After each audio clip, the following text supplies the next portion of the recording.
testemunho da nação, o governo reafirma seus propósitos inabaláveis de lutar com todas as suas forças pelo progresso do Brasil.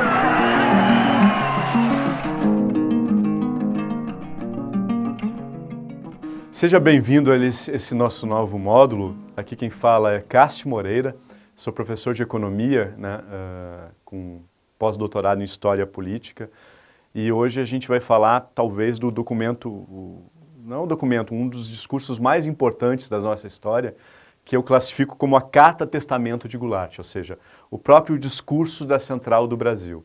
Antes de eu falar propriamente desse discurso, eu gostaria de mostrar para vocês outros trechos, de alguns outros discursos do Jango, para a gente entender um pouquinho, o pensamento. O estímulo à substituição de importações e a diversificação de exportações e decisões conducentes à abertura de novos mercados, tais precisamente são as diretrizes que têm orientado e continuarão a orientar a ação do meu governo. Aqui fica claro essa questão da política externa independente, que faz parte do projeto, e principalmente da substituição de importações em bens de capital. Outra parte interessante, e essa aqui eu gosto muito, porque mostra que o Jango encarava as reformas de base como um marco de independência econômica do Brasil. Olha que interessante.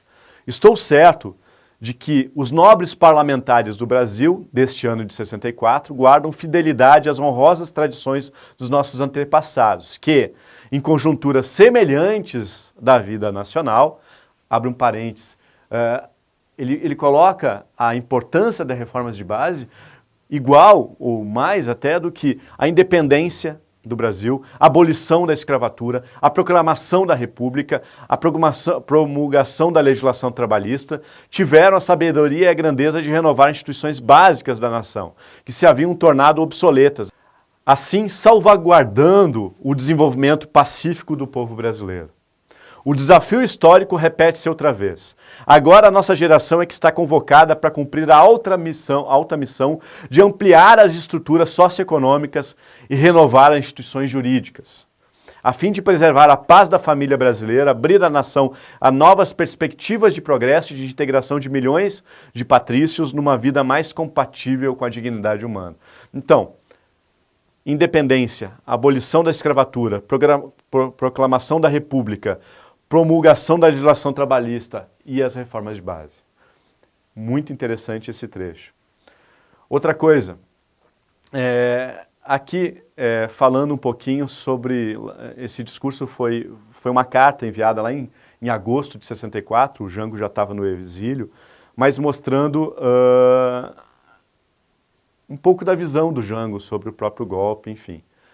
Tudo fiz por um governo democrático e justo, no qual se processassem pacificamente com a colaboração de órgãos legislativos, promovi o reatamento de relações diplomáticas com as nações do mundo e assumi a responsabilidade de alargar nossos mercados, ou seja, a política externa. Executei uma política externa independente, condenamos o colonialismo sob qualquer disfarce, defendendo os princípios da não intervenção e da autodeterminação dos povos. Nunca transigi com a dignidade do meu país e o respeito à sua soberania. Hoje, representantes estrangeiros interferem publicamente nos assuntos internos do país, ou conhecidas organizações monetárias internacionais fixam geralmente condições humilhantes em cláusulas de negociação para ajudas ilusórias que internamente agravam o sofrimento do nosso povo, externamente aviltam o preço dos nossos principais produtos de exportação, fazendo referência à participação dos Estados Unidos no golpe, a Operação Brother Sun, a própria questão do Fundo Monetário Internacional, FMI. E se fala na execução de acordos que abriram um caminho legal para a instalação em nosso território de importantes bases militares sob o controle e comando de outras nações, fazendo uma crítica aos militares. Olha que interessante essa parte. Decretei, brasileiros, a regulamentação da lei da disciplina do capital estrangeiro, decretei o monopólio da importação do petróleo e a encampação de refinarias particulares, decretei a desapropriação de terras, objeto de especulação do latifúndio improdutivo, decretei a implantação da empresa brasileira de telecomunicações, lutei pela Eletrobras, decretei a limitação dos aluguéis, do preço dos remédios, dos calçados, das matrículas escolares, dos livros didáticos. Hoje, os aumentos incontrolados do custo de utilidades indispensáveis à vida do povo atingem limites insuportáveis. Promovi a campanha intensiva da educação popular para suprimir o analfabetismo no nosso país, estimulei investimentos que promovessem maiores oportunidades de trabalho, quis vencimento digno para todos os servidores públicos, civis e militares, assegurei aos trabalhadores do campo o direito legal de organizarem seus sindicatos e defendi o salário real de todos os trabalhadores brasileiros. Aqui já estava presente a defesa da valorização real do salário, né, especialmente mínimo. Apanhar a elevação do custo de vida respeitando a liberdade constitucional de seus movimentos reivindicatórios legítimos. Bati-me pelas reformas de base para que o Congresso as votasse democraticamente e pacificamente. Muitas vezes perdi a colaboração de suas lideranças partidárias, mas não foi possível obter. Outra parte de outro discurso, né, esse aqui de 1º de abril de 64, né, no dia do golpe. Depois de recusar minha renúncia, que nunca admiti, resolvi, pelo conhecimento real da situação militar, decidir não consentir no massacre do povo. O Jango tinha muitas informações que muitos não tinham, inclusive da Operação Brother Sun. E havia um risco de uma guerra civil para o país, porque ao contrário de 61, o Jango praticamente não tinha tantos apoios como teve por meio da campanha da legalidade. Então, a conjuntura econômica era completamente diferente, a conjuntura política era completamente diferente de 61 para 64. Não só porque contrária à minha formação cristã e liberal, mas porque eu sabia que o povo estava desarmado. Eu sabia que a subversão, fartamente denunciada e muito bem paga na profusão de rádio, jornais e televisão, era o prepário da mentira do perigo comunista, ou seja, a mentira do perigo comunista. Nunca teve nada de comunismo como intenção no governo Jango.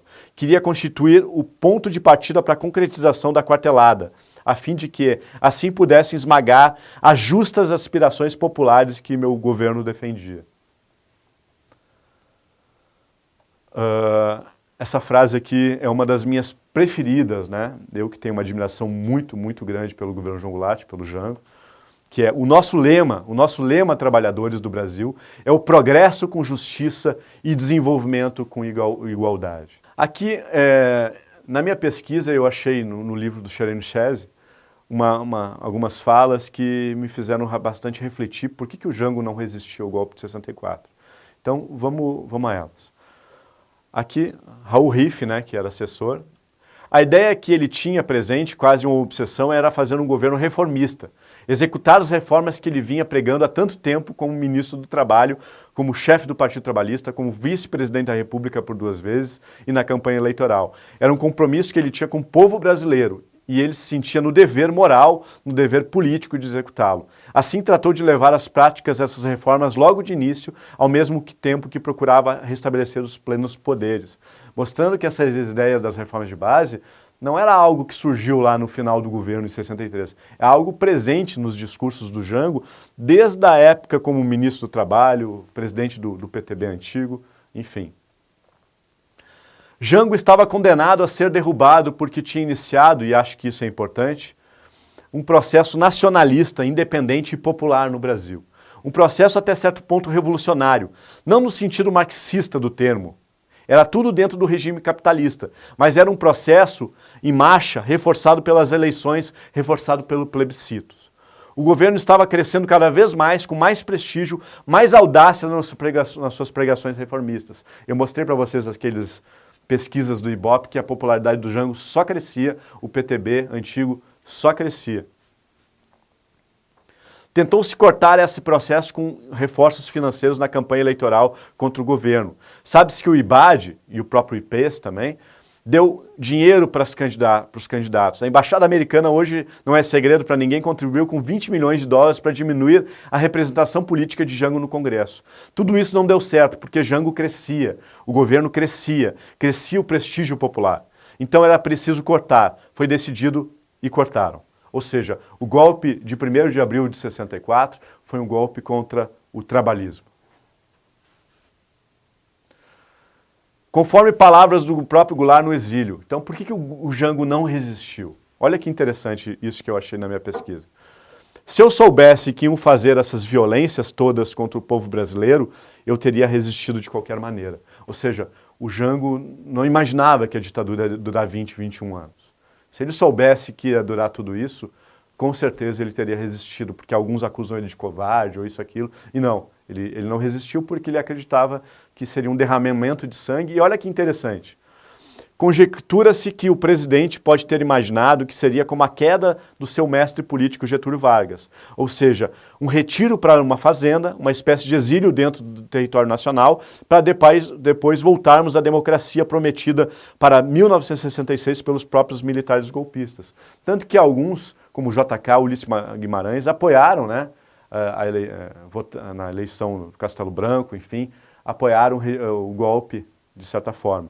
Então, está presente nesses estudos que o Jango ele só não resistiu porque ele imaginava que em 66 teriam eleições que seria como fizeram depondo o Vargas lá em 45. E não que a ditadura durasse esse tempo todo. E com certeza, nas próprias palavras do Jango, se eu soubesse que iam fazer essa violência todas contra o povo brasileiro, eu teria resistido de qualquer maneira. Bom, aqui eu faço uma análise que está presente no meu livro e no próprio meu canal Conversas e Café no YouTube, eu tenho um vídeo que eu faço todo um detalhamento dessas reformas de base. Só vou mostrar alguns trechos porque aqui eu coloco o discurso da Central do Brasil, lembrando que esse discurso da Central do Brasil era uma estratégia do governo de colher apoio popular e provavelmente poderia dar certo. O discurso no Rio de Janeiro, ele foi o primeiro, seria o único, mas ele não seria, teria vários outros. O planejamento do governo era fazer esses discursos em todas as capitais do Brasil, para com isso cada vez mais ganhar apoio popular para realizar as reformas de base e ter forças para poder fazer algumas dessas reformas por meio de plebiscito e referendos. Então essa que era a estratégia do governo. Já que o governo não conseguia fazer essas reformas de base por meio do Congresso Nacional e cada vez mais estava perdendo o apoio no Congresso por causa do distanciamento do PSD, que sempre foi um aliado histórico do PTB antigo, então, como cada vez mais inviável de fazer as reformas por meio do Congresso, a estratégia era ganhar apoio popular e fazer algumas dessas reformas por meio de plebiscito e referendo. Ou seja, nunca sair da legalidade, como alguns pregavam, né? Fazer tudo de forma legal, porque na verdade o Congresso ele é a representação do povo. E se o povo pode votar por plebiscito e referendo, só que alguns acusavam que o Jango estava querendo passar por cima do Congresso com isso. Então, algumas passagens aqui do discurso, né? Aqui começa um agradecimento, então depois eu até sugiro que façam uma pausa no vídeo e possam ler com calma toda a análise, ou entrar lá no meu canal Conversa de Café, que eu faço um vídeo lá de 30 minutos, mais ou menos, que eu detalho, né, faço uma análise do discurso todo. Mas aqui mostrar, ó, aqui tá o discurso na íntegra, né, são várias páginas, e aqui a minha análise que eu fiz a cada parágrafo, né. Agradecimentos focaliza principalmente o povo, as classes mais baixas, né, apelo às lideranças. Discurso de improviso, o presidente mostra sensibilidade e quer falar a linguagem do povo, o que respaldaria a crença de que o executivo era a encarnação da vontade dos trabalhadores. Responde às críticas de que o governo pretendia realizar um golpe antidemocrático. O governo entende que a verdadeira liberdade democrática só é possível com a democracia econômica e com o Estado forte e vigilante. Ou seja, aqui é uma análise do discurso, do trecho do discurso do Jango desse lado. O verdadeiro significado da democracia é a vontade da maioria. Reafirma que seu governo é democrático em momento de forte contestação pela oposição e cita a importância da reforma agrária. Ponte interessante no qual Goulart refuta o comunismo e reafirma sua inspiração com o socialismo cristão. As influências de Pasqualini novamente são percebidas. A doutrina que se refere à trabalhista e salienta seu compromisso com a democracia. Critica a oposição por ter um discurso democrático e que para o governo é diferente das ações. Reafirma a necessidade de reformular a Constituição. Nesse ponto pode ser entendido o principal argumento que a oposição fazia em acusá-lo de antidemocrático por pretender mudar as regras constitucionais. Goulart critica as elites e avisa do perigo de uma revolução social. Afirma seu processo de mudança dentro da esfera democrática e salienta 4 palavras que sintetizam, na opinião do governo o seu projeto, progresso com justiça social e desenvolvimento com igualdade. Nessa parte do discurso, Goulart cita as ações de seu governo que já estavam em curso, reafirma a necessidade da reforma do Estado brasileiro, assinala a intenção do governo em governar, o que para muitos analistas significaria um golpe contra as instituições democráticas, ou seja, governar sem o Congresso, né? Ou seja, por meio dos plebiscitos e referendos. Entretanto, o governo justifica os decretos e argumenta que eles são do interesse nacional. Aqui se percebe um ponto interessante. Podemos perceber que o governo se considerava o verdadeiro representante do povo, ou da maioria dele. O governo demonstra sua intenção de reformar a Constituição e de ter autorização para legislar por meio dos decretos e plebiscitos. Ademais, essa frase sintetiza o pensamento do governo. A Constituição que tem acima dele é o povo. A Constituição que tem acima dela o povo, né?